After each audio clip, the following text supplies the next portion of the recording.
everybody, and welcome to I Hate Your Taste in Movies, a movie podcast where we force our friends to watch movies that we consider the pinnacle of cinema and have them rip them apart. My name is Jackie.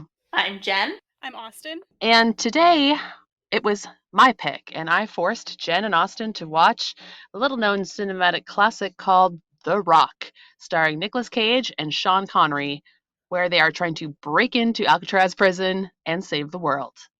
So I chose this movie because I've watched it approximately 80 times, and it is a non-stop adventure thrill ride with stellar dialogue and incredible performances. So I think, Jen, are you the one who has never seen this movie? I actually thought I had seen this movie until I went to rewatch it for this podcast and realized I had no idea what was happening and I had never seen it. So I actually stopped 15 minutes in to look up the plot of this movie, realized that that's not what I thought it was. Then I wrote down what I thought my plot was. Like, I thought The Rock was something completely different. I made up a film. I'm sorry. And Austin, have you seen it? No, and I had no concept what it was. I had no frame of reference for it. I've never heard of it before. Blake had heard of it before, because as soon as I mentioned that we had to do it for this podcast, he got so stoked. He purchased it immediately and was like, we're watching it.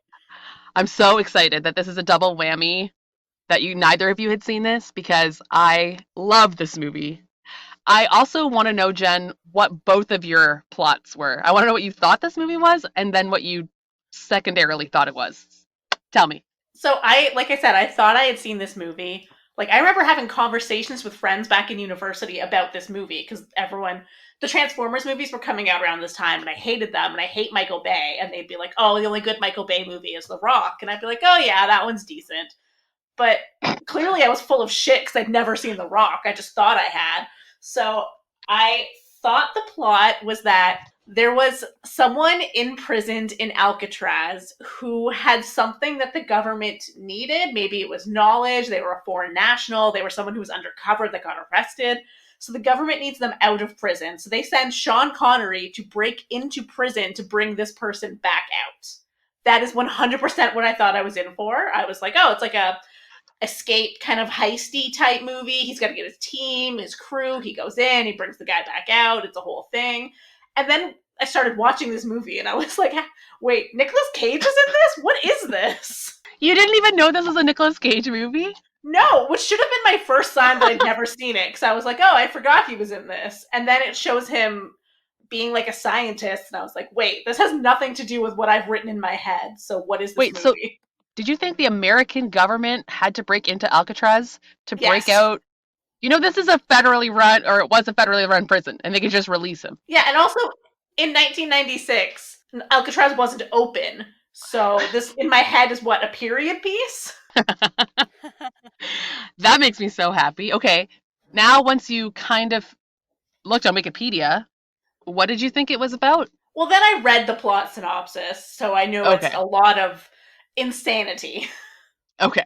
I had to kind of do that to make sure you that had such a fully fleshed out version. Yeah, I actually did try to research if this movie exists. Maybe not about Alcatraz, but about a different prison where they had to break someone in and take them out. No, I cannot find this movie. I think I invented it. You had a dream one night, and Sean Connery was in it. Nice. That's a dream I wouldn't mind having. Okay, Austin, what did you think the plot of the movie was? So again, no idea. I didn't even know where to start with a guess.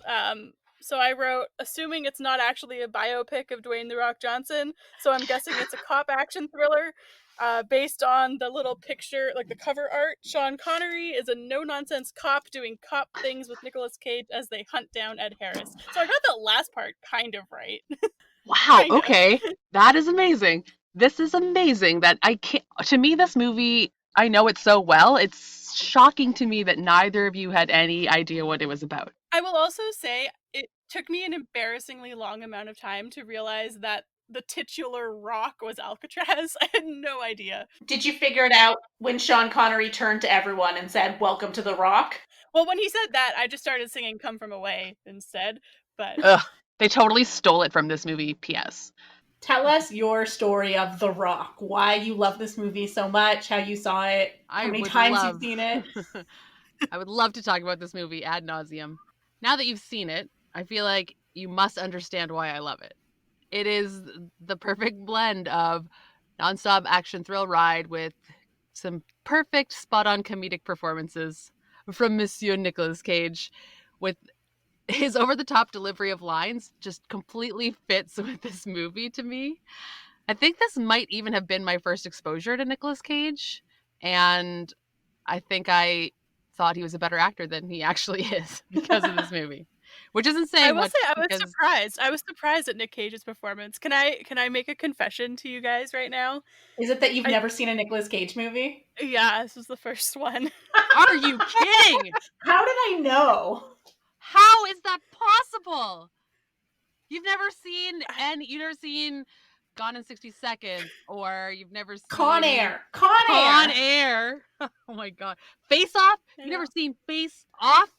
These I are iconic films. I Yeah, think we could just call this Nick movie Cage as a whole. Nick Huh. Cage as a whole is just a blind spot for me, and All right, I've been so okay with Wow. it up until this point. But we're renaming the podcast to Nicolas Cage's Best. Wow. Oh my god, I still cannot believe that. He's done so many movies, and honestly, I can't think of enough right now. I normally feel like I could list off 100 of them, but I can't believe you've never seen a single Nicolas Cage movie. Yeah, I've seen I'm so many Nicolas Cage movies. He's I'm had such a also not sorry. Go ahead. no, he's had such a weird career because he was like this 90s kind of like action guy, but he also had serious roles, and then he went bankrupt and just agreed to any movie ever. So now he's done everything. So I'm Yeah, like, how have Nicolas you not seen Cage, anything? He's like crazy action movies. he's a genre unto himself. Like a Nicolas Cage movie is a certain specific beast, and I can't believe you don't know what that beast is. Well, to make things worse, I am actually not convinced I've seen a Sean Connery movie before either. So this was whole new territory for me. What? You've never seen it? Have you seen a James Bond movie? Not Sean Connery ones. Have you seen Indiana Jones where he was Indiana Jones's Oh, father? sorry, that's a lie. I have seen that one. Okay, so I've Okay, seen thank you. one Sean Connery movie. Have you seen whatever Robin Hood it is where he shows up at the end as King Richard? I feel like as a general rule, we can assume no. I think that's Robin Hood, Prince of Thieves, with one Kevin Costner. Oh, maybe I've seen that. Okay, so maybe I've seen more Sean Connery than I initially gave myself credit for. But Nick Cage, whole new world. Wow. So, okay, I think this is probably a good introduction, honestly, to Nicolas Cage, because at least my experience is you don't hate him in this movie. You don't find that his over-the-top crazy bug eyes remove you from the experience of the movie. He's actually okay. Jen, do you think he was okay? Yeah, I mean, I was just thinking when I was watching it that I'm like, he's such a weird actor because he makes these choices that aren't the same thing that any other actor would do. You know what I mean? Like, he's very unique in how he approaches things like line delivery Yeah. and facial expressions and backstory. I was reading, not to steal some of Austin's trivia, but I was reading up about the film, and they were saying that, like, Nick Cage came up with the idea that his character doesn't swear. So most of the movie, he's giving, like, weird swear words, like, gosh dang it and stuff, until the, like, end when he's in the big fight and he says some, like, horse shit or something to some guy. But I'm like, that's just a weird decision that he made, that he's like, this guy's not going to swear, and he's going to use weird old-timey phrases instead. Like, who thinks like that? Nicolas Cage does. Very strange decision, because just because he's a nerd scientist doesn't mean he doesn't understand language. He could just drop an F-bomb, I'm sure, but I didn't know that. That's very interesting and also very strange. Nicolas Cage is insane? Question mark. I'm pretty sure we can't actually have this conversation in depth because Austin doesn't have any frame of reference, but he's legit Well, insane. I feel like I had a hard time. That was one of the things I really wanted to talk about. We can save it or we can go into it now. No, but go into it. I think I definitely had a hard time with this movie at first because Nick Cage at this point is just like a joke, I guess. Like, I know all of the, like, he's like a punchline in so many things that I know his, like, stereotypes better than I know his actual acting. So I feel like I had a hard time taking him seriously for a good chunk of the film, and a lot of actually Sean Connery too, where it's like I had a hard time taking them seriously at first. I warmed up to both of them, I will say, but it was kind of funny going in. I had a hard time keeping a straight face. I bought it 100%.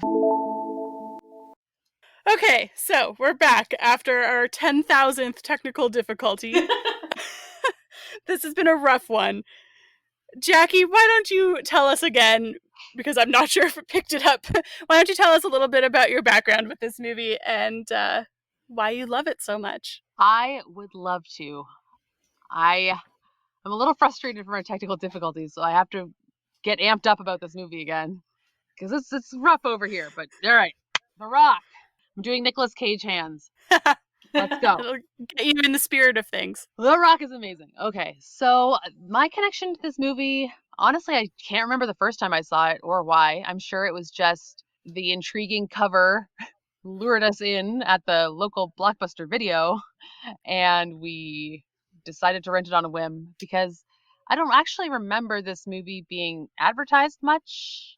I feel like I was young. Please don't argue my statement, but I was young in 1996. And I just don't remember the publicity campaign. But we saw this movie at home, and it checked all my boxes. I love an action movie, which I think I've made that very clear. I love stupid wit. I love good guys triumphing and no excessive loss of life, which this movie is borderline, borderline. And when I watched this again for the podcast, I realized maybe I just like army propaganda movies because this That and Battle I LA are pretty hardcore. I did this literally is make my a first note. Yes, I'm like Jackie loves military movies. I wrote Jackie Hearts the Marines. Yeah. My first note is Ed Harris can get it. Yeah, because he looks good in that uniform. But yeah, my second note is, do I just love army propaganda movies? Question mark. And the answer is, yeah, I do. I I like fall that for we're it all on the 100%. same page. Yeah, this is like something I've learned about you through this podcast. Jackie loves the military. In film, pretty much exclusively. But yes, Yeah. the idea that there are noble military heroes fighting wars for us and all that high-minded nonsense is very appealing. I want that to be true. It's like now I can pick out which like DVD cover would appeal to each of you. Something with like a dancer on it. Austin's getting something with someone like in an army uniform and like a gun and maybe like a sunrise behind them. Jackie's all for it. I And would then watch for that. me, I don't know, a severed limb. Yeah, bloody knife being plunged into the eyeball of a child, probably. Yeah, So, for sure. great. What movie's Let's that? I want to watch it. never want to see that. Honestly, I'm gonna have nightmares from considering that. But I think this movie is very long. I forgot how long it was. It has multiple arcs and multiple locations. For a movie called The Rock, they don't even get to The Rock until like minute 87. But Yeah, still, so Jackie, do you want to give us a rundown of the actual plot of this movie? Because there's definitely I a would love it. lot going on. I 100% would love to. Um, this will be a very long rundown because I'm going to go through the whole movie because it's so amazing. But basically, Ed Harris, because he's run so many military operations in which his men have died and been disavowed by their government and their remains haven't been respectfully brought back to America, he's decided that he is going to hold a bunch of civilians hostage at Alcatraz because it is now a museum slash tourist destination. He's going to take them hostage. He has VX poison gas rockets, which he stole during a faux training exercise. And he's called the government and said, guess what? I'm going to bomb San Francisco if you don't send me $100 million, which I'll use to pay back these soldiers' families. And so they decide that the only way to handle this situation is to send Nicolas Cage, who's a chemical weapons specialist, nerd, not a field agent, and Sean Connery, the only man who's ever escaped from Alcatraz and lived to tell about it, which the government responded to by locking him in solitary confinement for 30 years. Taking those two and dropping them on Alcatraz, and with an army team, they're supposed to disable all the rockets and save all the hostages and green smoke. So that's that. That is the plot of The Rock. A lot of other stuff happens, though. I mean, honestly, there's a Lamborghini Hummer chase, which you don't really expect. There's a touching father-daughter reunion, which is very strange. Doesn't really seem That's true. on theme. But this movie, it's action. That's what it is. This movie is action, and I love it. I'm glad that you mentioned the car chase because for me, that was the scene where I was like, I might love this movie because it was so ridiculous. Like, Sean Connery is just out of prison for 30 years. He gets a haircut for some reason. That's the first order of business. Then he steals a Hummer and goes like joyriding across San Francisco. Nicolas Cage hops into a Lamborghini to chase him. They knock over a trolley car. There's explosions. They're crashing into every single thing possible just so that Sean Connery could like park and go talk to his daughter. They're following you. What is this plan? It's so good. Michael Bay, everything has to explode. The trolley explodes. It doesn't even run on gas. How is it exploding? You guys are already taking all of my highlight points that I wanted to talk about. I'm so sorry. But that car chase is a highlight. You're right. Well, maybe it was just something that I really wanted to talk about. First of all, the first thing I thought of when I saw that scene was Ant-Man and the Wasp, because there's basically an identical car chase scene through San Francisco. But I think that scene was like the epitome of my issues with the movie, but it wasn't necessarily a bad thing. It was just where my confusion with the movie came from, and that scene really epitomized it. It was like there was too much, and maybe that's because it was a Michael Bay movie. But you know that saying that's like, was it like Chanel or someone who always talked about how like when you're going out the house, take off one item of clothing or like one item of jewelry or something because you always have too much on. I kind of felt like that was that scene because it was like the trolley and then the driver of the trolley being very dramatic. And then there was the group of men in the wheelchairs and there was like the little old lady crossing the road. And I was like, what is this? I remember that. I do remember there was like a little old lady with a cane and then a bunch of men in wheelchairs, and I started howling with laughter. So I was like, what is this? Is this a comedy? Like, are we just in like a romp now? Yeah. You probably don't know it from the way this movie opens, but it's 100% a comedy action movie. It's funny. Yeah. Like, you're supposed to be a little bit like, this is ridiculous. When the trolley gets exploded, he just goes, "This sucks!" And it's like my favorite line in the whole movie. Just like, "This sucks!" I'm like, that's really a real underreaction, sir. You almost died a lot. Oh, man. Poop. That scene just made me laugh. I was just like, you need one of those things. Like, either the little old lady or the wheelchair group or the trolley. We don't need all three of these. But you can see what they were trying to do. They're like, we need to find a way to get Sean Connery to see his estranged daughter and Nicolas Cage to like save his pride and extract him from the situation so that they kind of already know that they're kind of good guys each and they're like buds. And so they need to find a way to get Sean Connery away from the entire police force. So the way Michael Bay decided to do that is 100,000 obstacles. And then some reason Nicolas Cage's Lamborghini goes through a window that has like 2 cement feet of curb, but it jumps up and over. Yeah. And I love it. Like, God bless it. I love it so much. No, it was funny. It made me laugh. I just wasn't sure if I was supposed to be laughing. Yeah. That was basically my status the entire movie. Was like I like cackled sometimes and Blake looked over at me like, "What?" I was like, "Oh, was that not supposed to be funny?" So sorry. Like you should laugh. Like, I laugh all the time watching this movie. It's ridiculous. There's so many stupid things that happen. It's a masterpiece. You can't take this movie seriously. I feel like you're incapable of taking this movie seriously. Okay, that makes me feel better. Because I think I started off frustrated right off the top because I think it helped me pinpoint why I don't like a lot of action movies. And I think it's because I don't like being thrown right into the middle of the action when I have no idea what's going on. And I understand that that's like a choice and that's probably what draws a lot of people into a movie. But I just always assume that I've missed something or that I'm supposed to know something that I don't already. And so I always just feel like really, really lost. So right at the beginning when he's like going in and taking all the gas and I don't know, I was like, what is going on? I don't like this. I'm not happy already, but it's okay.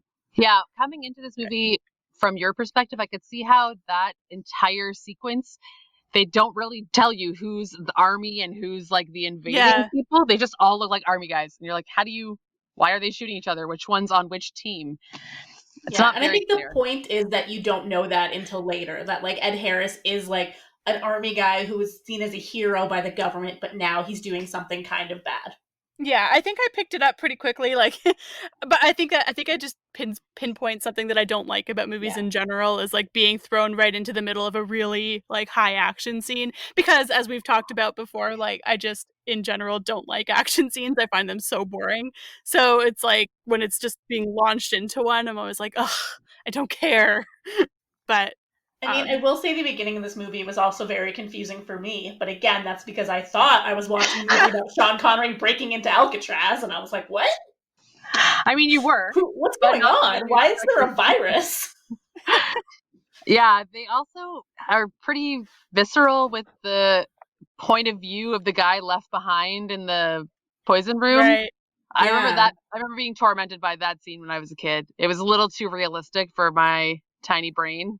When I was like, he's begging for the help, and they're like, later, pal. It was pretty rough. But again, this is Michael Bay. The Yeah. man is a disgusting sociopath, but I love him. To be fair, I do not love him, but this is a great movie. One thing I do want to talk about is Ed Harris, because I kind of was like, he's not necessarily wrong. Like, he's obviously doing something wrong because you should not be taking hostages and threatening chemical weapons, but his point of view isn't wrong, where he's like, the government is like stealing money in illegal arms deals, but they can't give it to the veterans. And so I was just wondering how you guys fell on the spectrum of like, is he a bad guy? Is he morally gray? Like, This what was one what of did you think? my written down points to discuss too. Is Ed Harris a bad guy? Because to me, he's not at all. It was threat of Yeah. force. He said it himself. He was never intending to hurt anyone. None of the hostages got hurt. The only person who actually got hurt by his command was his own guy, who, I mean, dropped the chemical warhead, so he kind of deserved it. But no, I think he made a bad choice, but I think he's a good guy. Yeah, I think he's morally gray. I thought he was a really good character, though. Like, Yeah. I actually really appreciated that. And I just bonked my head on my closet rack, so that's where we're at. No concussions. What did I say? No accidents in the closet. Blake can't hear you. He can't come rescue you. Okay, no, with the moment where at the end, where he realizes that they're called his bluff, and his little speech about like, we had a bluff, they called it, it's over. Like, that's really cool. I thought he was a cool character. I thought that he is morally gray. Like, he has a point and he's fighting for a good cause, but at the same time, probably not the best plan. He Yeah, could he's a have gone about doing. straight up terrorist. Like, Yeah, he died yeah. at the end, but I don't think he's a bad guy. The real bad guy, in my opinion, in this movie was those two insanely bloodthirsty captains who they make clear are new additions to the team and weren't one of Ed Harris's guys. They were like, you came highly recommended. So this is another way of showing that Ed Harris is good because his guys are soldiers. They're not insane psychos. I mean, good is relative. He did hold a bunch of people hostage and threatened to launch nuclear gas all over San Francisco. Whether he intended to or not, he still had it. Yeah, Do you he's know not what I great, but I found? still think he's good. Like, honestly, he was. It's definitely a moral gray area, but Yeah.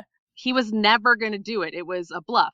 So he was lying. He did steal the VX warheads, but he was going to give them back.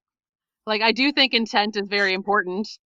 No, I understand. He's definitely, but I wouldn't go so far as to say he's a good guy. He's definitely See, that's not. exactly it. But I I think he's a good understand guy. he has good intentions. He has good intentions, but that doesn't make his actions, good, obviously. So what I kind of found interesting about that whole thing is that the hostages never really matter. So obviously they're there just that he can be like, I have hostages, but you never see like the army guys really interacting with them. It's never like a huge threat. Like usually in kind of action movies like this, people take hostages. There's always a scene with like a hostage crying and they have to like deal with that, or like hostages being like, we need food, we need the bathroom. Like Yeah. there's just more interaction between the hostages and the captors. So I thought it was kind of an interesting choice that they kind of even bothered to have them take hostages, when the only time that ever came up was when he was like, we're going to pretend to shoot one, and then didn't. The reason they needed to take the hostages was so that they didn't just bomb Alcatraz to hell. To be like, fuck you guys, you're dead. Bang, bang, bang. Right? Like, they would have just bombed Alcatraz, right? Then problem solved. No, the BX gas has to aerosolize to be super deadly. So if they just blew up Alcatraz with the thermal, whatever, it would have been fine. So I think Yeah, for that's why they sure. had to have hostages. Although I was also confused at several times about how this gas in the bomb actually works. Because, like you said, like for some reason, if they bomb Alcatraz, that wouldn't set off the gas to make people die. And then when Nick Cage is talking about it, he's like, it's so volatile, you have to be so careful with it. but then at the end he kind of drops one of the balls and is like running around with it, and I'm like, how Yeah. volatile is this gas? So That's funny. one of the points I wanted to address. Like, why was he running around? I understand that he killed someone with it later on. It was seen later, but he had the whole like rack of them and put them in that grate. And then there was the one that had fallen, and he was like, I could put this in the grate with the other one so that they'd be safe, but no, I'm going to carry it around with me and run around on rooftops. Yeah, it's true. The only thing I can say is he was being shot at the time, and also it was, like you said, required for gruesome murder later. But also, this VX gas is a real thing. It's a totally, completely real thing, and it was used to assassinate Kim Jong's half brother. Oh, that's that? Yeah, because here's the thing: Oh, the reason he can hold those little balls or whatever is that it needs skin contact unless it's aerosolized yeah. and then you inhale it. So it's not actually super dangerous unless you get it on your skin or inhale it. So All that's right. why they could, in theory, have blown up Alcatraz if there were no hostages to care about. All right. Thank you for Science Corner with Jackie. It's actually really cool. It's a cholinesterase inhibitor, and it makes your muscles contract so hard that and then your diaphragm fails and you die. Pretty cool. Super cool. Atropine is the recommended antidote. So I don't know if you really need to stab yourself in the heart with a giant needle, but getting atropine in your system would help. So the science checks out. I am genuinely shocked by that. Me too. I Same. always thought it was fake. Honestly, until I did research for this podcast, I thought it was a made up, like, ooh, this super poison will kill 800 million square feet of people. I was like, okay, sure. Super poison, Right. whatever. But it's totally real. And it was discovered when they were trying to make pesticides. Like, everything they say about it is Wow. correct. So this movie is basically real life. This movie That you're going happened. to be like, it was discovered by Nicolas Cage. He made an acting choice about his movie role where he would actually discover a poison gas and then wish he hadn't. Sorry, so that was the VX poison gas corner. But it's considered one of the deadliest toxins on Earth. It's pretty cool. It's wicked. Read Wikipedia. That's all I did. That actually is really cool, though. Now, I Fun wish fact. I had seen this movie before so that when I read all those stories about Kim Jong Un's brother that was killed with it, I could have been like, that's the one from The Rock. Totally.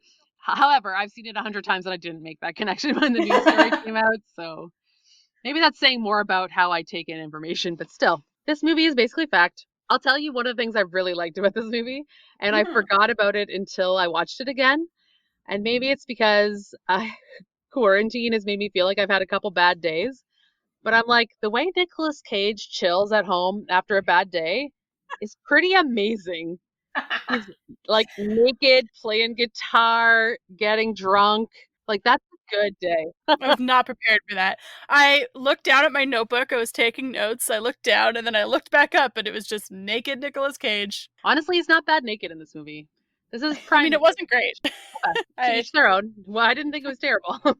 Were you also into it when he took his girlfriend to like the roof of his apartment with a million candles to hook up? No, Oh, I that found was that so whole scene. gross. I've always found that scene really creepy. Yeah, And I hated that. she's in like a little schoolgirl outfit or something. Like, ew. Yeah, I wrote that this might be the grossest thing I've ever seen. So that's how I felt with that. I think And just everyone like feels that way. It's pretty Okay. gross. so many candles on the roof, like your neighbors can see you, buddy. Again, they are trying to hit a bunch of demographics, I think. But like they threw in some weirdo romance that's really kind of awful, where she's trying to pressure him into marriage and they're like fighting over it. And the whole rooftop sex thing to me seemed like she was trying to get him to say he will marry her with sex. And I was just like, this is creepy. I just got the impression that they've been talking about it for a long time, and I don't know, I didn't get the sense that it was like pressuring at all. I kind of got the sense that it was more joking. The thing that I hated with the whole girlfriend was when she comes to San Francisco, it's like they're trying to make it this extra tension subplot of like, oh no, now he has to worry about her being in San Francisco if the bomb goes off. And she's like, well, where is he? What is going on? And I'm like, we really just didn't need this. Yeah, is that the part where she says he's a terrible swimmer, he can't even scuba? I missed that line. I think it's he can't even snorkel, but yeah, I totally know what you mean. Yes, he Again, can't even snorkel, you're right, yes. yeah, I guess maybe I should have told you it was sort of funny before you watched it, because yeah, it's supposed to be silly. That's a funny line to me. Like, and he, it was just echoed by the fact that when he's getting ready to jump out of the helicopter into the water with his scuba gear, he tries to speak with the regulator in his mouth. Like, he's so dumb and bumbling. It's supposed to be funny. See, I'm not even sure that it is though, because I did also read in my little bit of a deep dive that I did on the movie. I read that there was a lot of ad libbing and a lot of improv that went into this. So, and it was most of the like humor that came out of it was from the ad libbing. So I don't think that was the initial intent of the movie, was for it to be Sorry. I think what I so was trying to funny. say is like why I wanted you guys to watch it, why I like it. Definitely not Fair. totally intended to be funny, but I Gotcha. always like consider this movie in my mind to be an action comedy, almost like a buddy cop kind of comedy. Like, Yeah. For sure. It weirdly, in a strange way, reminded me of The Lost Boys, not because they have anything in common, but because that movie was like so 80s and hilarious, and this is like so 90s action movie, like just oh every yeah, like single thing they hit, and it's just so hilarious. it's definitely like one of the ultimate 90s action movies. It has everything, It which really is does. It's why it's pure 2 hours cinema. long. Can we talk about um the stylist? Oh, That okay, I watched that when I was young and things weren't quite as aware and not offensive as we try and make them now. So I always loved that character when I was a kid. I'm like, he's so funny. He's the only like likable character who's 100% just there to do his job. I mean, But that's watching it again, I was like, oh no, oh, this is so problematic. yeah. It definitely is problematic. It's maybe something that's just like you said, like dated. It's just a relic from the 90s where it kind of would have been okay to make those side jokes with that character. But it is like you said, like he's just almost from a different movie. He has no idea what's going on. He's just there to cut some hair. I love it. I love it. I think like when I was a kid, maybe I was just very easily amused. But I was like, this guy's great. He just wants to know if you're happy with your haircut. Can we talk about John Spencer though? Because I love him so much. Sure, who is John Spencer? Yes, who is that? I forgot his character's name. He's Is it like the head of the FBI or whatever. Womack? Womack? Womack, yeah. He is Leo on The West Wing, and I love him so much. He's Wow. like, especially on The West Wing, he's just got this air about him that it's like, I want to do him proud, and I just want him to be happy. Oh, And that's so so I feel like cute. I really carried that over to this movie. And so when Oh, he got thrown off the building, I was not okay with it. I was yes. like, don't kill Leo. But He's really anyway, hateable in this movie. That's actually very funny because I only know him from this movie as a bad guy. So I don't think oh, I I would don't. be able to see him as a good person. Why did you consider him a bad guy in this movie? He tricks him into signing a pardon and then he rips it up. He has no intention of ever letting Oh yeah, that's not him great. go, and he really wants So him dead when Sean Connery is clearly made to be basically an innocent, in quotes, victim of the system. Like, he didn't get a trial. He has no name. They locked him up for 30 years, and Womack did that, so he's a bad Yeah, dude. I love him. So that's actually interesting, Jackie, because I was actually looking something kind of similar up because I always assumed in my head Michael Bay movies were really patriotic. So then the fact that this one, like the Marines were kind of quote unquote the villains, I was like, that's a weird choice for him. But Michael Bay basically has the same viewpoint as you, which is that the government are the bad guys, like the kind of shadowy government pencil pushing, not really pencil pushing, but like the paperwork, ripping it up, controlling things behind the scenes. Those are the bad guys, and the soldiers are the good guys. So it's like, even though they went too far, they're still in the right, and it's the government in the room that has all those shady backroom deals. Like, those are the real villains. So you and Michael Bay are on the same page. Ooh, I don't know how I feel about that because I really hate the Transformers movies. So do I. But I basically agree with that. Honestly, I think I have a pretty dark worldview, but I think most governments are run by corrupt people. So this lined up with, I guess, how I think things really are, which makes me kind of sad because there's no explosions in my real day-to-day life. It's much more boring. But yeah, so I have to say that I wish I had seen West Wing before The Rock because now I'm only going to be get out of here, Womack. Nobody likes Oh you. Go rip up a pardon, you monster. no, he's Leo. He's wonderful. He just got this like, oh, I just want him to be happy. Jen, have you seen The West Wing? Yeah, so I have not seen The West Wing, so I do not know that man. But there were other actors there that I did recognize in the film. So one of the bad guys, like the Ed Harris's guy who was like, "I hate everything, let's kill everyone." That was Tony Todd from Candyman, which is an iconic horror movie that I will make you guys watch at some point. And then the head army guy that was running the team that Nicolas Cage and Sean Connery went in with was Michael Biehn from Alien. Ah, that's cool. Niche actor right there. I didn't recognize him. That's cool. Honestly, it's been a really long time since I saw Alien, but it makes sense when, like, the second you said it, it was a click in my mind. So, Jen, well done. Good actor spotting. Yeah, this was me writing down names during the opening credits, being like, wow, I forgot all these actors were in this movie. Not yet realizing I just haven't seen this movie before. There's so many actors that I recognize.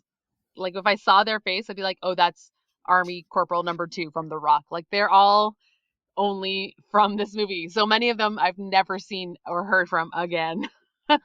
So they all, like, in my mind, they died on Alcatraz that day. That's true. We could talk about what's, to me, the most upsetting scene in the whole movie is the shower room scene. Yeah.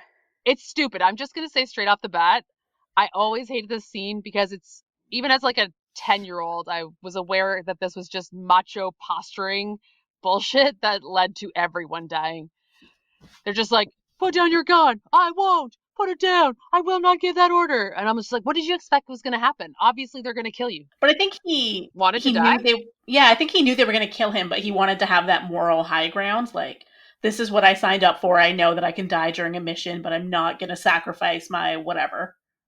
I guess, but wouldn't he expect more? I mean, I know Ed Harris is like bad. He's threatening. He's a terrorist, but he clearly has not killed anyone. He hasn't shown any actual aggression towards this person. And I thought, in my mind, I guess, that your opinion should be, these are my brothers. I'm going to protect my soldiers or my platoon or whatever. I won't let them just get killed for no reason. So I know it would be very anticlimactic if they just said, okay, I'll put our guns down and we'll get in some cells. But that's what should have happened. They also didn't start shooting until, because it was like a rock that fell or a brick fell, Yeah. and they misunderstood. So, and Ed Harris was saying to cease fire the whole time. So he didn't. It's not like he, it's not like he initiated the gunfight. No, I think the guy on the ground, the leader of was the one who made the mistake. No, I agree. But it was a standoff at that point, and then it was just an act, like they misinterpreted a brick falling. So no one knew who shot first. But you know what I mean? Like I don't think they knew what happened, obviously. So I don't think he made a mistake necessarily. Like what was he going to do? Just put his gun down and walk away? Well, how else was it going to end after they started screaming, "I'm not putting my gun down. I'm not putting my gun down." I was like, he signed his own death warrant right there because they had the higher ground or whatever the army term is. They were in a no-win situation, and I know it's drama, but even when I was a kid, I was like, that was a really dumb decision.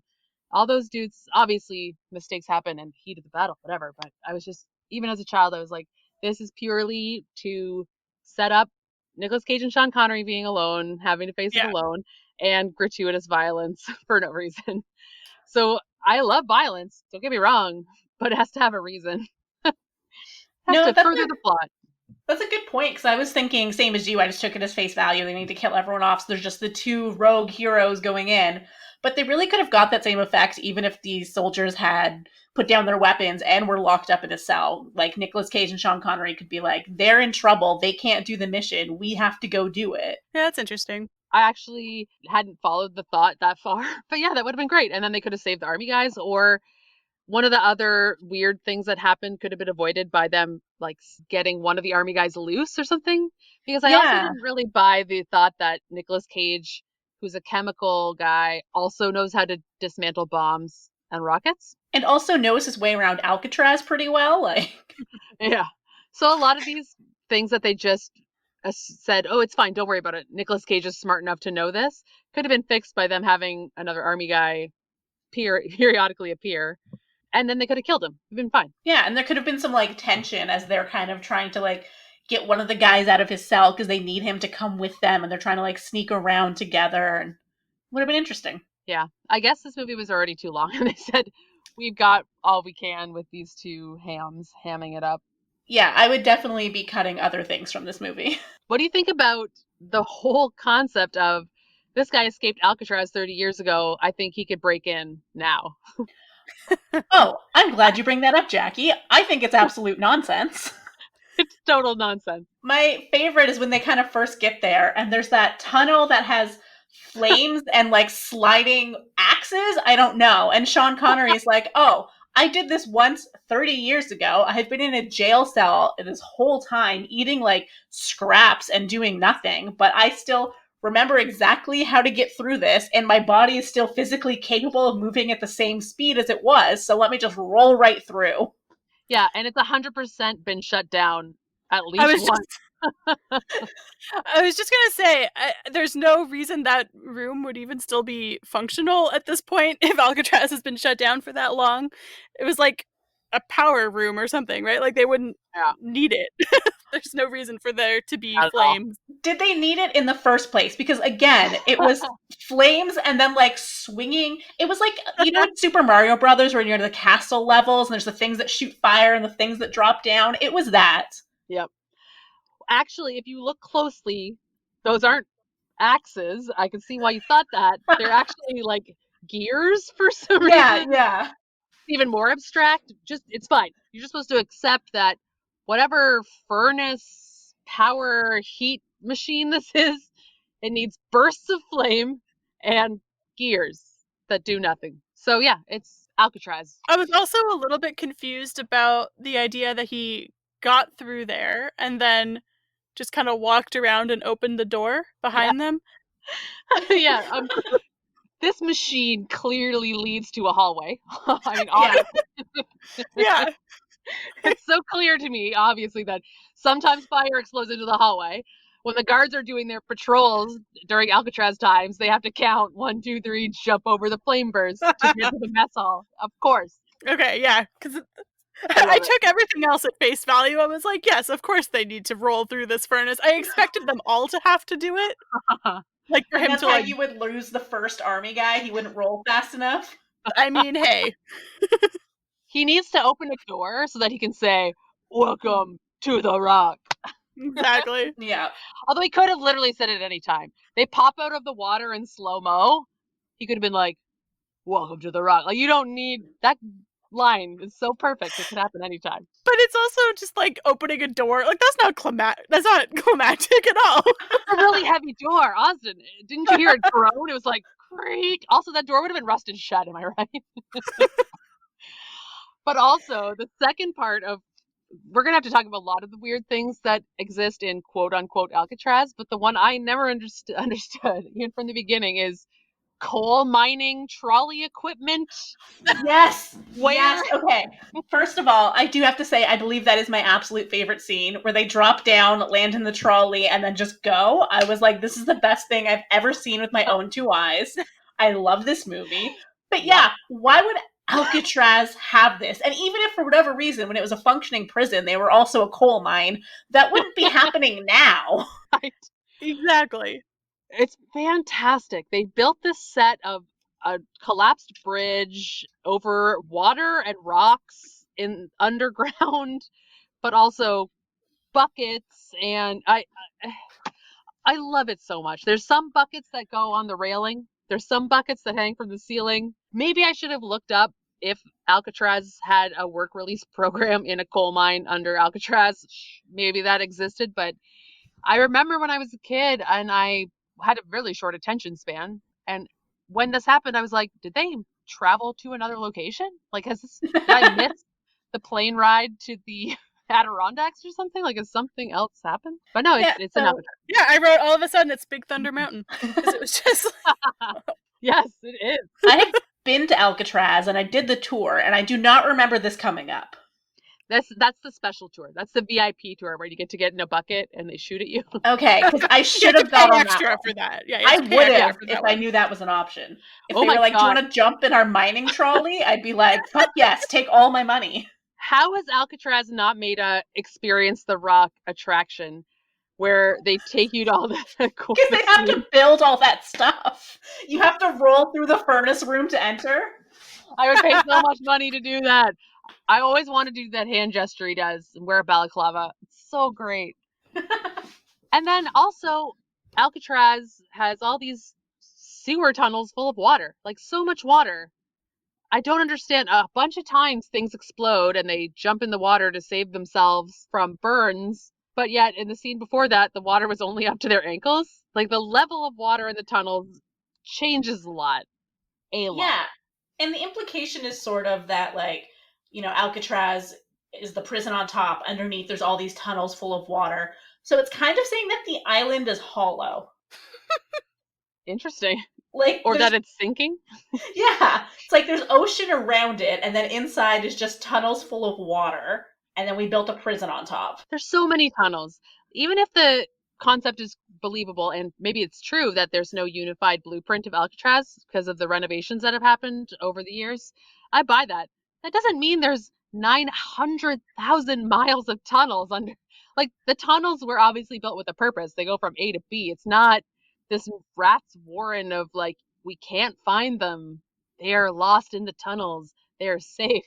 That's a lot of artistic license for sure. You know what I would have loved if there was one scene where Nicolas Cage and Sean Connery are walking through a tunnel and they turn into the dead end, and Sean Connery's like, that wall was not here 30 years ago. Right. Because it seems like nothing has changed. That's the whole concept is we can't get a blueprint because things change so much, and yet nothing's changed in the last 30 years. Yeah. So fine. I'm willing to accept that because in theory, he escaped, I believe, the same year that Alcatraz shut down, right? Is that true? I didn't catch that. I didn't catch it either, honestly. I'm saying that assuming that someone else would have the answer. But I think what they're trying to say is he escaped. It was shut down. There was no construction done again until it became a tourist trap, in which case they only did construction above ground. So I think that's how they're explaining that everything is the same 30 years later. But they are not talking about if the tunnels are full of salt water, everything would be rusted shut and goodbye. Yeah, also, if there's been so many renovations over the years, wouldn't they have, like, I don't know, maybe gotten rid of the random mining trains or mining carts and the, Yeah. I don't know. Also, like, Sean Connery was a prisoner who escaped, but he seems to have memorized, like, a map of the entire prison, when really you only need to know from your cell to the exit. Well, that's what I was wondering. Did he just kind of go in reverse? Yeah, this is what it is. 100% the concept is that he got out of his cell and then crawled through the tunnels and then got out and swam.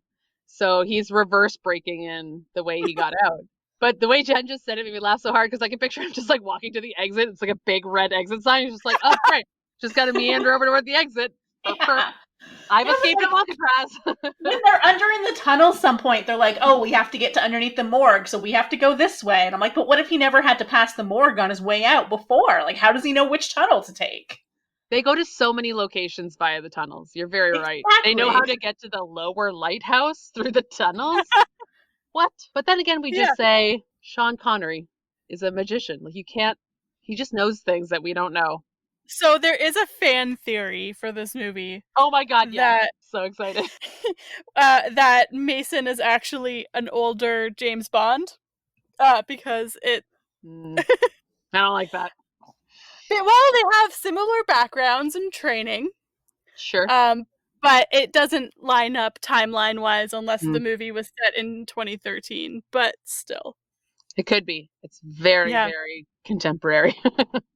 Yeah, it definitely felt modern. It just fits right into the political landscape of today. Yeah. So anyway, possible tie-in there. Can we talk about how debonair Sean Connery is in this movie? He's such a badass in this movie to me. He has like a quippy one-liner to everything. I kind of respect the fact that he's like, I'm out of here. This is not going to work out. I'm saving my own ass. Mm-hmm. And then has to do the classic hero come back and save the day. But he just seemed very capable, never ruffled. He actually is the only one who says to Ed Harris's face, like, you're an idiot. This is straight up crazy. You're a lunatic, not a hero. I buy his character 100%. I just love that he's unflappable. Like, I love a hero like that. I want a hero who's not concerned. He's just like, I'm gonna do it. No big deal. Well, I thought the pairing of him and then Nick Cage being a bit like so much more like of a bumbling character, not really sure what he's doing, and they bounced off each other really well, and it was a good pairing. Right? I kind of hope they were friends during the filming of this movie, but I think Nicolas Cage is too crazy for that.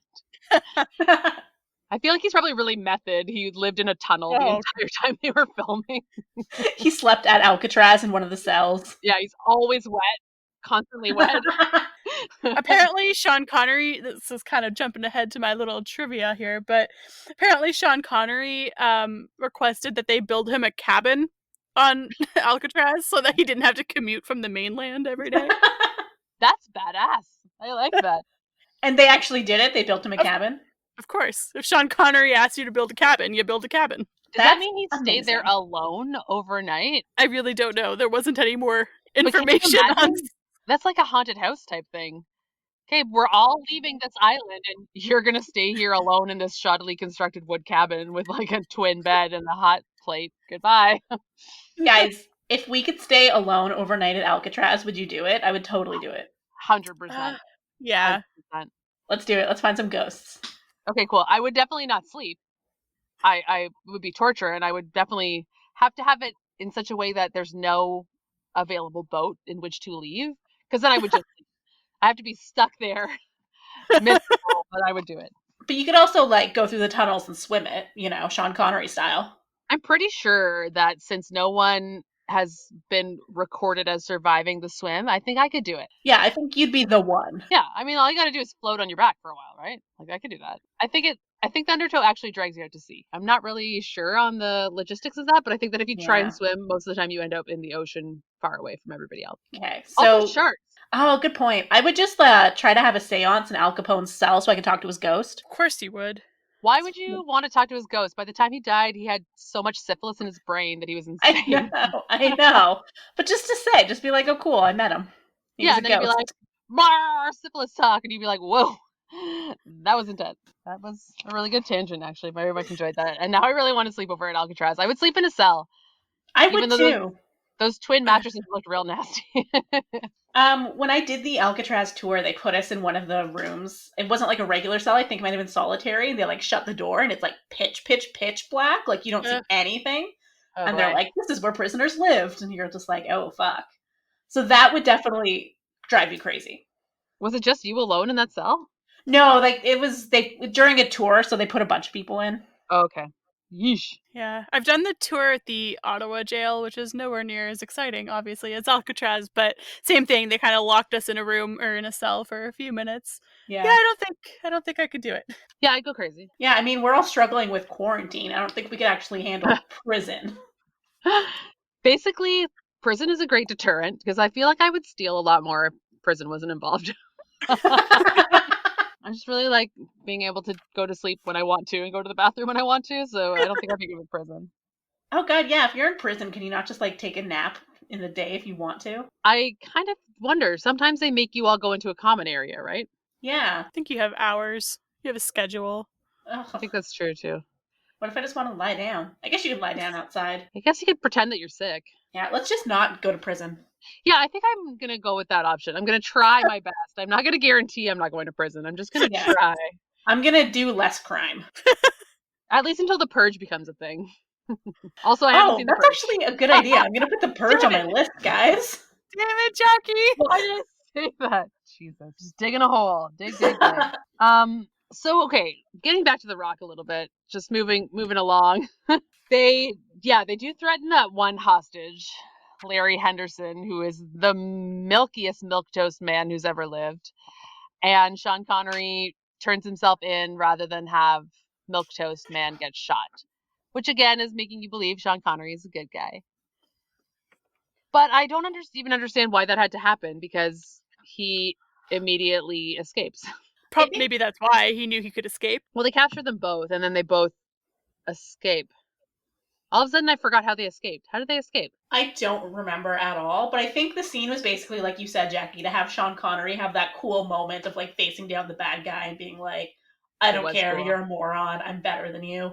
And then he escapes, proves that he is better. Because I'm just remembering, so Sean Connery turns himself in, then Nicolas Cage, he disables a rocket, but then he does get beaten up and caught. Oh, that's how they get them in their cells. Yes. Which somehow Sean Connery's in the same cell that he was in when he was an inmate in Alcatraz? I don't know if it was the same cell or if it's just that he was able to use the same system to escape. Like he knew he could do this. Mm-hmm. But that just seems like it would have taken a lot longer if he had to figure out the distance between his cell and the lever, which, like he braided the rope and then he swung it twice and he hooked the lever. I'm not sure if that makes sense, but it just feels like to me he had to be in a similar situation. Otherwise, it would have taken a lot more trial and error to actually have made it work. I mean, he's Sean Connery. We've already established he's magic. That's a good point. Yeah, I He think is he's just so smart and amazing that he could eyeball Yeah. it. He could look at the lever and be like, I can do this. Yeah. also really shoddy security system if that worked. All you need is I'm not really sure how a bed wheel tied to a rope can pull down a lever, but I'm okay with it. I'm okay with it. Should we talk about high points and low points? Absolutely. Sure. I wonder if there was anything else I wanted to say. There's just so much to talk about. But Nicolas Cage is fighting a guy and he calls him the Rocket Man. Rocket Man. Oh, yes. And then he flies out a window and gets impaled on a fence post. Yep, that was a thing that happened in this movie. It's so ridiculous. All of that. So I guess I should just make it clear that I understand that this movie is ridiculous, and that's why it appeals to me. Like, it's insane. I don't know. I obviously didn't prepare you guys for this movie in any way, which is kind of the genius, if you will, of this podcast, to go in completely blind. But for a caveat going forward, most, if not all movies I will make you watch should not be taken seriously. They're pure popcorn fun. This is just meant to turn your brain off and watch some pretty crap explode. Yeah, like this movie was absolutely ridiculous and made no sense, but I had a great time. Yeah, and the music was really good. I always notice the music more now that Austin has taught me a little bit about movie soundtracks. But this music was great. I found it very awesome. I did like the music. I also noticed that the music that plays during the chase scene in the hotel after he gets his haircut or whatever sounds an awful lot like Pirates of the Caribbean. Oh, they Interesting. stood. Yeah. Oh my. I found the whole, I don't know about you guys, I guess this isn't really my high point, but it's one of them, is after he stabs himself with the atropine, he has to get up and wave the green smoke in order to call off the plane strike. Oh, That's yeah. another thing in movies that always appeals to me is that moment that seems to happen a lot where the hero or the main character is basically beaten down, beaten down, and beaten down, and they have to do one last physical thing. And maybe it's because I can imagine to a degree how awful it is when you're so tired to have to do one more thing and you're like, God damn it. But to save the day, you have to drag your ass up and wave those flares around. I always find that part of the movie like I want to cheer. It's so stupid when I say it out loud, but I really do want to cheer. So I'm calling that my high point. All right. Jen, what's your high point? My high point is 100% the mining cart chase thing. I just like the second that happened, I was absolutely delighted. I had no idea that was coming because who would ever predict that? It was so just bonkers and hilarious and made the movie for me. It really is funny, hey? Like, for some reason, they can just turn the brakes off of these things, have a chase, bullets don't penetrate them, and then all of a sudden they just stop conveniently. I mean, the whole thing is so absurd and not necessary. This scene didn't provide anything. They could have just done another chase in the tunnels, but nope, they went full coal mining disaster. It provided a ton of fun. If they took that scene out, I would riot. Fair. That's very fair. Austin, what about you? I think for me the high point was the combo of Nick Cage and Sean Connery. I just really liked their relationship. They really grew on me, and like I said, I had a really hard time taking both of them seriously at the beginning. I didn't mention this earlier, but with Sean Connery's reveal, like his first reveal in the movie, I was cackling, and Was it his hair? it's just so dramatic the way they build it up. Like, who is this guy? And I was laughing so hard. And so I was really thinking I wasn't going to be able to take this movie like remotely seriously, but they both really grew on me. So I really liked their banter and their relationship, and also John Spencer, Leo, whatever his name is in this movie. I love him. I'm happy to see him anytime. He's not with us anymore. Rest in power, John Spencer. But R.I.P. yeah, but he's fantastic. R.I.P. My low point is like probably the stupidest thing, but it's because I love this movie so much. There's very few low points, but I really disliked basically the opening scene where Ed Harris is going to visit his wife's grave, and it just says his wife. I was like, that's cool. That is real uncool. Maybe she should have an identity other than his wife. Yeah, that's And not great. I just don't know if I noticed it before, but immediately I was like, ew, that's stupid. I like Ed Harris. I'm supposed to be on his side. That's hilarious. Yeah, I also find that the whole beginning, I was watching it this time trying to imagine how you guys would be watching it as newbies. And I found that the whole opening radio chatter was very unclear. I understood what was being conveyed because I'd seen the movie 100 times, but if you didn't know what the plot of this movie was, the opening radio chatter just makes no sense. Like, what am I supposed to be getting out of this? So the whole opening could have been cut, in my opinion. You didn't need it. Yeah, the first like 5 minutes or so were, I think, where I got more hooked was when Nick Cage and that other guy were trapped in the room with the gas, and like the poor like tech on the outside just like looks over at someone else and he's like, "We're fucked." I was like, Yeah. "Okay, I'm more invested in this movie now." Like that was where the movie like clicked, and I was like, "Okay, we can go now." I also find that a little bit weird because I'm conflicted. I'm like, are we supposed to believe that he's a bumbling nerd or is he super cool under pressure bomb diffusing guy? I guess he's both somehow, but I also I remember watching that movie a couple years ago and I watched this happen and I'm like, didn't they do drills for this? Wouldn't they know? Like they're like, get the atropine, stab yourself in the heart. And the new like freshman bomb defusal guy is so panicky. I'm like, wouldn't this have been drilled like 800 times a day? This is what you do if you get exposed to these gases that we work with daily. You stab yourself, and it shouldn't have been so dramatic for him, but whatever, it's fine. Jen, do you have a low point? I'd say my low point is honestly just the length. As much as I had fun with this movie, it is definitely too long, and they could have cut a lot down. I feel like Nicolas Cage and Sean Connery had the same argument 3 times, where Sean Connery's like, "I don't care about this, I'm leaving," and Nicolas Cage is like, "You have to stay, we need you." Like 3 times, and I was like, just get over this hump already. Cut these arguments down. Cut these like unnecessary scenes and just get to the nonstop action. That's a good point, but I think they actually did have this originally much longer. I don't know where I got this information from. It might be something I'm making up, but I think there was many more rocket diffusing scenes, but instead they're like, no, it's fine. 12 were in the morgue, and they did 12 at once. It's fine. Don't question, because they had 15 rockets, but they just. Oh, I didn't even catch that. Yeah, I thought there was just 3. No, there were 15. So I think they were like, we got a bunch in one go at the morgue. Do not question this. Now there are 3 left. It's funny that you both mentioned the time because I feel like of the 3 of us, I thought I would be the one complaining about how long it was. But I was actually fine. I was like, oh, it's over. Okay. Like, it really didn't bother me, the length of this movie. But the points that you make are good, Jen. Yeah, they definitely do have the same argument more than once. But it didn't, for some reason, it actually didn't bother me this time. Maybe because it's spaced out the action sequences, which I, again, find so boring, that I was able to regroup a little bit.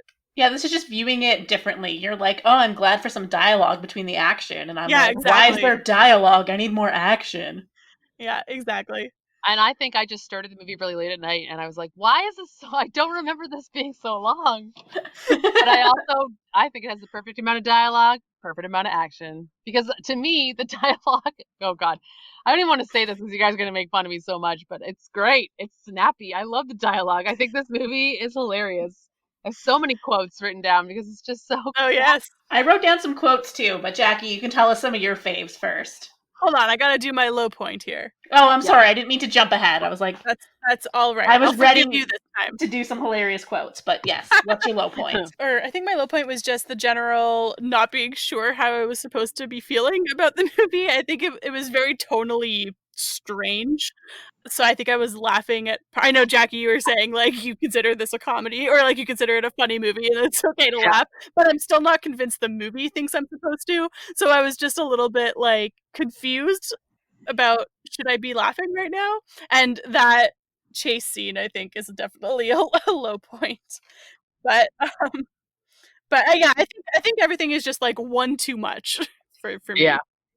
And that's totally fine, but it's also very and it's still fine, but it's so evident that you haven't watched many 80s, 90s action movies because to me Sure. the tone is spot on because it's exactly how they all are at that time. Well, if that's the case, then I'm probably in for a much better experience than I expected to be because I did enjoy this movie a lot more than I thought I would. Once I I just think kind of yeah. embraced it for what it was. Have you Yeah, seen Speed? no. Oh my god, I can't wait. Speed's so good too. Have you, Uh, Austin, seen Lethal Weapon? I think I have a really long time ago. Okay. we should put that on the list too. Um, so how about I read you some quotes? Jen told us all about how Nicolas Cage decided he couldn't swear in this movie, Yes. which is so funny, and I never knew that that was a thing, and I never really picked up on the fact that he never swore.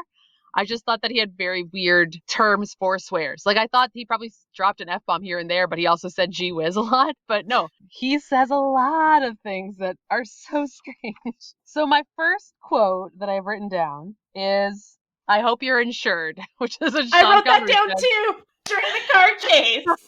It's classic. It's so British. And he says it obviously in a Scottish accent, but it sounds so funny the way he says it. I hope you're insured. Bang. Classic. And then another quote I have is this like punk teenager who comes up to Nicolas Cage and he's like, "Hey man, you just fucked up your Ferrari." And then he pushes him over and he's like, "It's not mine." And then like steals his bike. Yes, it's the best. And then a couple of Nicolas Cage quotes. The first one is, "Well, gee whiz, John, guess we should get going." And then, "What do you say we cut the chit chat a-hole?" And I do like that Womack, your boy Leo, does Yeah, say you wrecked half the city because they really did. yeah. And they get away scot free. There's no consequences and so much property damage. So at least they acknowledged it. I'm just thinking about the people of San Francisco on this day. They're like, hey, did you hear some guy was dangling over the edge of a balcony at this hotel downtown? And you're like, no, but did you hear that like trolley exploded like a few streets over? Right? Like it all, there's a clear path of destruction Yeah. that, yeah, I guess this is kind of pre 9/11, so they wouldn't have assumed it was necessarily all connected. Yeah, and they're still keeping the Alcatraz stuff quiet, so people are just freaking out thinking something else horrible is happening in the city. Oh, that reminds me of way in the beginning when they're about to take over Alcatraz. Ed Harris just goes up to this group of like small children and he's like, "Hey, girls, tell your teacher that you have to leave." And they just leave. I'm like, how did that plan work? You can't just have a bunch of kids go up to their teacher and be like, "Mrs. Anderson, this man says we have to leave." And they're like, "Okay, we organized this trip for 3 months and all your parents paid $80, but we're going back to the mainland." And also that he like waited till they were already on the island. Why not stop them before they got on the ferry? Right? They all took the same ferry. He could have just stopped them at the dock. No, that's pretty funny. I'm wondering if I have any more. I have a lot of quotes written down, but now I'm reading them. They're not really funny out of context. I can't do justification for that. Yeah, I wrote one down that I know Sean Connery said, but I don't remember why. So maybe you can help me out. But he said, "You're between the rock and a hard case." I don't know. I don't know. I don't know. I don't think there's any explanation for that. He has a Yeah, hard case, I guess. yeah, and I wrote it down because I thought it was hilarious. But I'm like, what? When did that come up? But great line. Oh, one quote that I think is kind of understated but hilarious is at the beginning when Nicolas Cage is buying Beatles records off eBay and he just goes, "I'm a Beatlemaniac." Yep.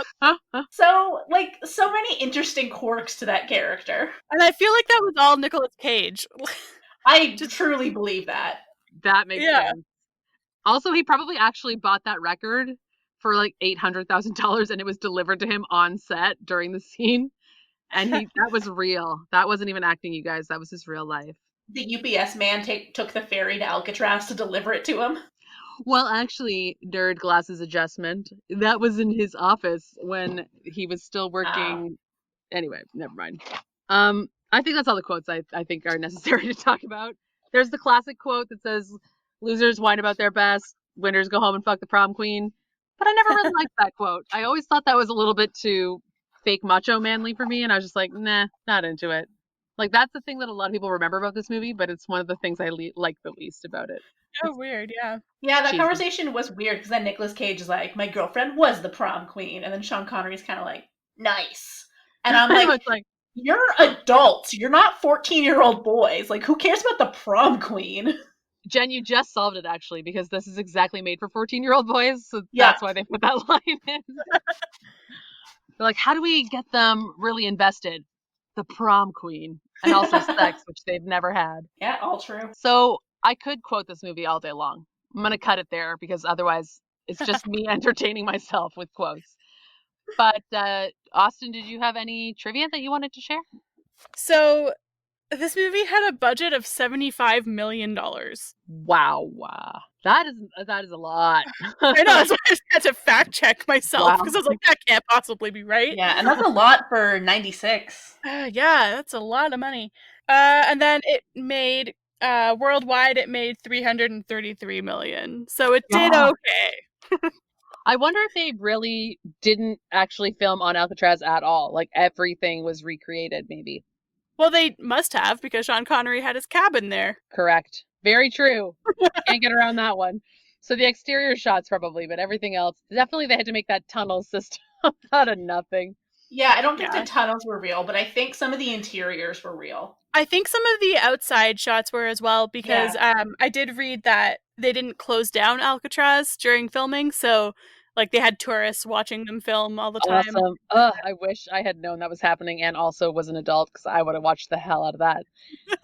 I will say that I think they said, okay, both Nicolas Cage and Sean Connery, we're going to take a lot of footage of you guys running around the exterior and we'll just find a place to put it. Because sometimes they just cut into them running outside and I was like, wasn't he just inside? Briefly, can we talk about the fact right at the end when Nicolas Cage is reading the note that Sean Connery gives him, whatever. Yep. Yeah. Reading the note, and all of a sudden he looks up, and Sean Connery's like on the other fucking side of the island. He's that good. How is he that fast? He's MI6.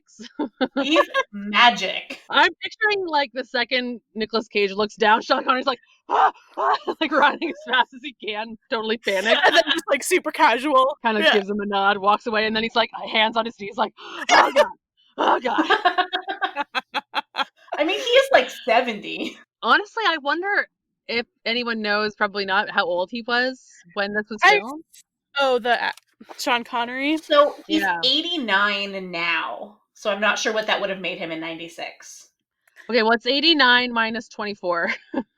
65? Yeah. Hold please for math. That's actually younger than I thought. 65. He's a good-looking 65. Yeah. I don't believe that he's unbelievable as a man who can do action at 65, right? Like, he seemed capable. Oh, the for fight sure. scenes seemed realistic. Yeah, I mean, some of the stuff is not possible for anyone to do at any age, but some of it, like, he's capable. Yes. If we're talking about physics not existing, the acting of the action was realistic enough. I believe it. For sure. Punches looked like punches. It didn't look like he had osteoporosis of the shoulder. He was like, yeah, I'm punching. Yeah, no, he definitely is still a good action star at 60. What did we say? 65? Yeah, and he's hot. Can I say that all three of these, not Nicolas Cage. Okay. Sorry, I was going to say Sean Connery, Ed Harris, and Womack can all get it. Yes. I put Womack in for you. I hate Womack. Thank you. I hate him. But no, yeah, Ed Harris is amazingly attractive to me in this movie. I don't really have much more in the way of trivia. I feel like I talked a lot about most of the stuff that I had already. Do you guys, okay, maybe this can be a new trend. I'll give you a random number for you guys to guess because I know that we are famously great at numbers. So good at numbers. Yeah, let's do it. You guys want to take a shot at what the body count for this movie is? Oh, okay. I'm going to say on screen, right? Like on screen death? I think so, yeah. 36. Okay, Jen? I was going to say like 25. Whoa, Jen, on the money. 25. Yes! Nice. That's a really good one. Guys, Actually, I am the math person now. I just have to say for the record that Jen's phone video is conveniently not working, so I believe she Googled that. Yeah, you guys didn't hear me typing away, so I did not Google. And then, what else have I got here? Arnold Schwarzenegger was offered the role of Mason, so that could have been a very different movie. Oh, that would have Sorry, been I had a very bad awful. reaction to that thought. I didn't mean to make that noise. That would have been so bad. And that's pretty much all I got. I tried to do a deep dive on the serious side of this, where I know that it was part of it was inspired by a 60 Minutes episode about the US's refusal to acknowledge soldiers who have died during covert missions, like Ed Harris talks about. I tried to find that 60 Minutes episode, and I tried to research covert military missions. I didn't get very far. But I think the government probably scrubbed that from the internet. They're like, I don't think we want to have that out there. yeah, they definitely talk about covert missions in general, but yeah, not specifically the death. But I did try to find the 60 Minutes episode, but I didn't have much luck.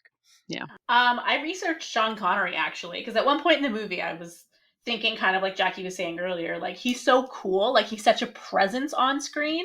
Mm-hmm. And then I was kind of like, when was his last movie? Because he hasn't been anything in a long time.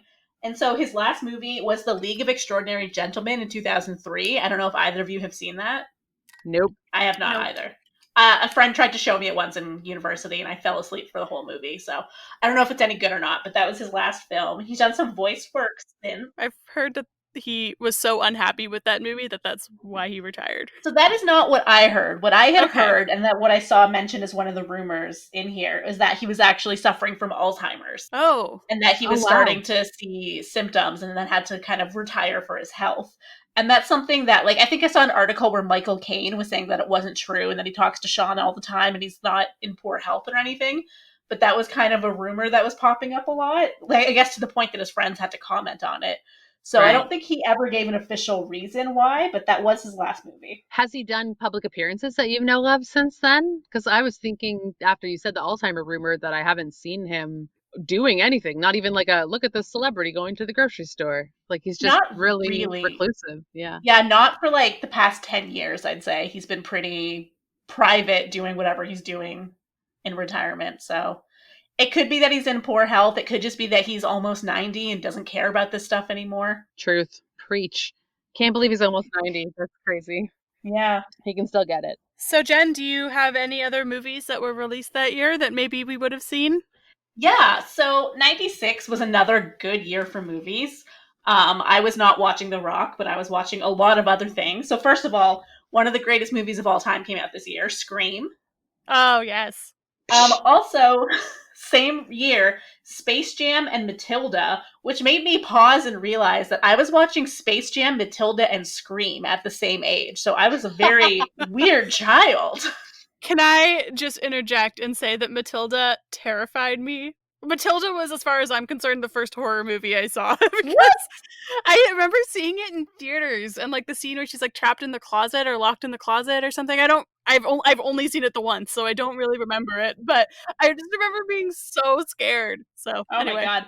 I used to like watch that movie and then like pretend I was Matilda and that I could move things around. Like, yeah, kids are stupid. But then, yeah, that same child was also sitting down to watch Drew Barrymore get gutted and scream. So that's amazing. That's the person. Can Matilda move things with her mind?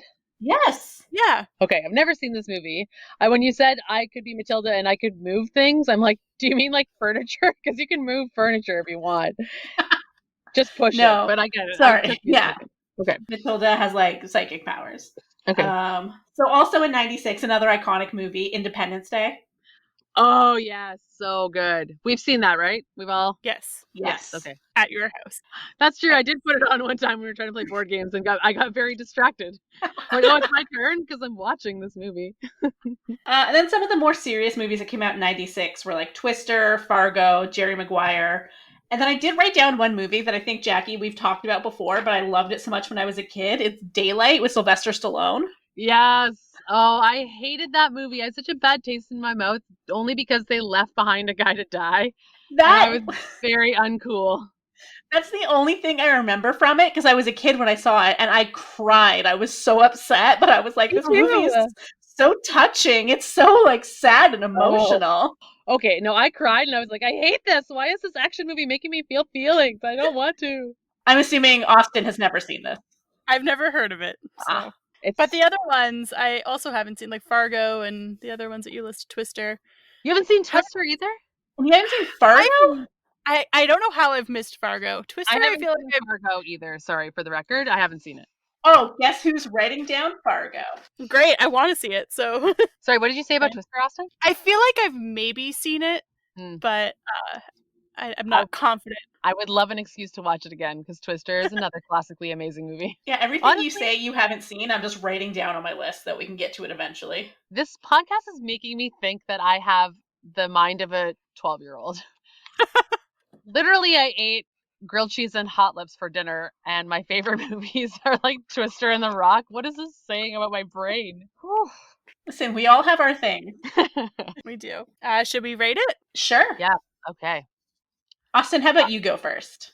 Okay. This movie thoroughly surprised me. I actually enjoyed it a fair amount. So I'm gonna say for enjoyment, I'm gonna rate it like an 8. I had fun. I didn't think too hard. It was fun, and I laughed once I kind of got into the flow and like figured out what the hell it was going on and what exactly it was. I enjoyed it a lot more. I'd say maybe like half an hour in was when my enjoyment kicked in.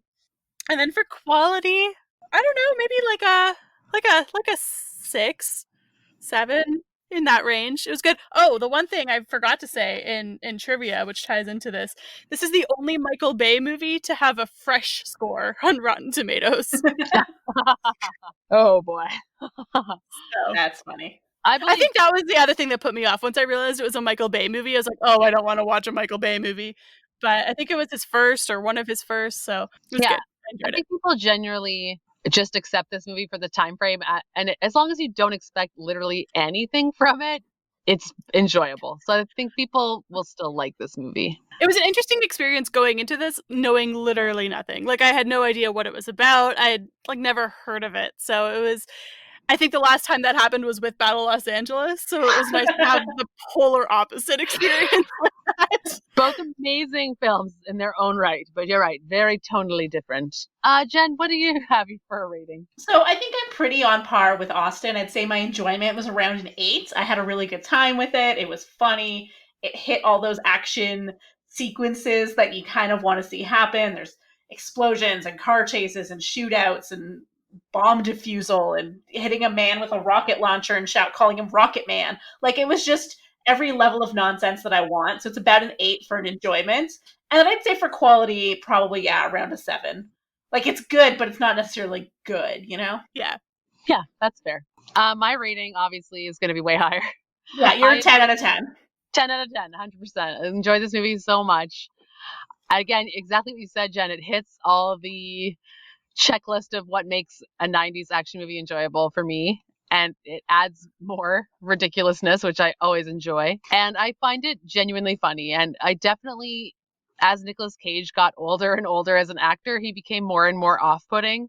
So this is where his sweet spot of like almost lovable, like silly, Yeah.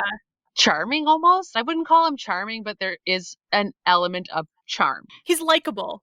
Yeah, he's not as like he doesn't disturb you with his bug eyes like Austin. Right. You have to see Face Off, you'll see a very, very off-putting Nicolas Cage performance. Yeah. There's a reason why I haven't seen some of these movies. Just That's definitely fair. Although, guess what? You're gonna watch a bunch of them now because I really want you to see Face Off. There's a lot to talk about with Face Off. But my enjoyment of this movie, 10 out of 10. Love it. It's classic. Can't find fault with it. For quality, I'm actually going to give it like an 8.5 because I really thought they did a good job with set design, even though it's not based in any kind of reality.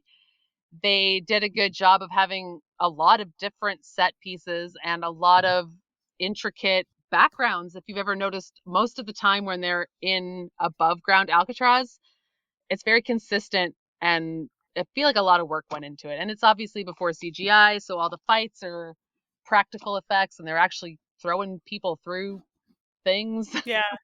No, it's a good looking movie for sure. Yeah, so I give it, and the music is good for as much as I know about music in movies, which is nothing, but I appreciated it. So I'm giving it an 8.5 quality rating. All right. Wow, 2 in a row for overall enjoyment for everyone. I so. know, but that streak is about to end because what is our next movie, Austin? Our next movie is going to be Pitch Perfect. Jen Yay! has never seen it. Jackie and I both love it. I'm ready to hate it. I think this is officially my pick, but I know Jackie's on board for this. 100%. I'm actually as much as I love this movie and I've watched it fairly recently, I'm really excited to get Jen's take on it. It's going to be so fun. But yeah, so next week we're going to talk about Pitch Perfect. It's going to be fantastic. And congratulations to us on finally making it through this episode. It only took us 2 days and like 3 hours. My God. This was a marathon. Yeah, this was our Everest. So I think that wraps up The Rock. It's been fun talking about it. And next time we'll be talking about Pitch Perfect. So thanks for listening, and we'll see you soon. Goodbye.